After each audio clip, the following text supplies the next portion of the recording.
not just a sport, it's more than that. It's a way of life. Everything you see in life changes. You have to act on impulse, and it has to be like your instinct, your like almost primal instinct to know what to do next.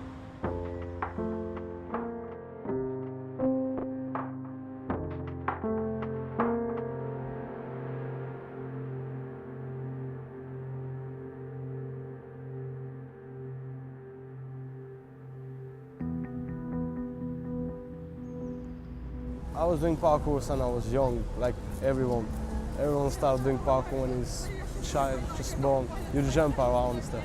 But I really going when I was 16, 15 maybe.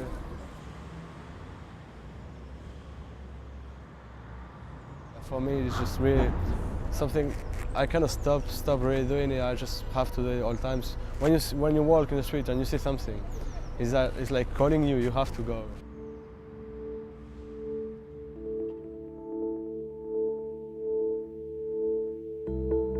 I started parkour and throwing when I was 15 years old. I've sort of always been interested in parkour and throwing, but I never really had the guts to just go out and do it because I thought I'd be embarrassed. I met this guy at college doing flips, and I was just amazed by how he could just go up on concrete and just bust a flip and land on his feet. I just thought, how is it possible to have so much control of your body to manage to do something like that? So he told me a gym that he goes to, and about a year later, I finally sort of got the guts to actually put myself on the line and just go out and try it.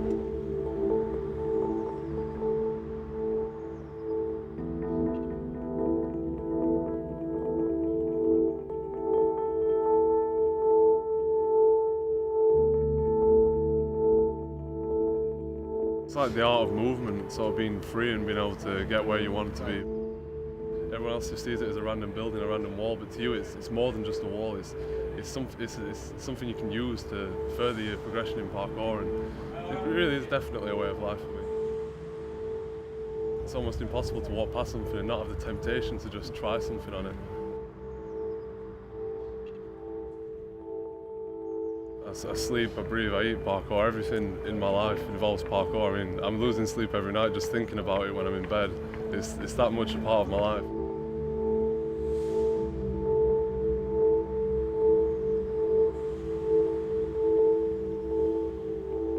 Well, I'd say it relates to most sports because you need upper body strength to vault over a wall, and you need the lower body strength to jump. I do other sports. I do some breakdancing. I like to do some football, but it's not the same.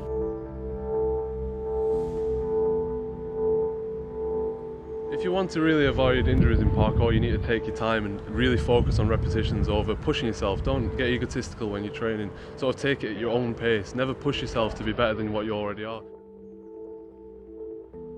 The only downfall is that a lot of the time you get health and safety officers and city ambassadors trying to stop you from doing what you're doing. I think when the public see people doing parkour, their initial thoughts are troublemakers, someone just being like a public nuisance really, but once people look beyond that and they actually see the art of what you're performing, they sort of start to appreciate it more. You see it as showing off or dangerous. You might hurt yourself, you might hurt someone else. You can't really break anything doing parkour except for yourself, but you can definitely scuff marks on walls and such, and I think generally you get kicked off from that. Going around general buildings around town, you don't usually have much problem. There's nothing wrong with training in the gym. It's quite a good place to start really for the actual conditioning. Cannot really learn it in the gym. You don't think about using the power you have, so but it's better outside to train. At the moment, it's just really an enjoyable way of training and staying active and enjoying my lifestyle.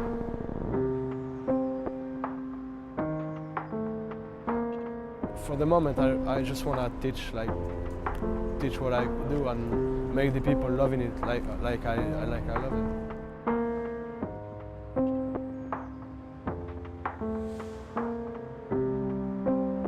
definitely more about pleasure. I mean, I would like to make money out of it, so eventually I'll lead on to coaching and probably train people up in parkour and maybe make just enough to survive on that. But I'm not interested in exploiting it and just making loads of money out of it. I'd rather keep it as it is, nice and pure, and just enjoy it as it is. Ultimately for me, parkour is just, it's like my life, it's a passion to me. So the next step really is just to see how far I can go and just go and go and go until eventually one day I break.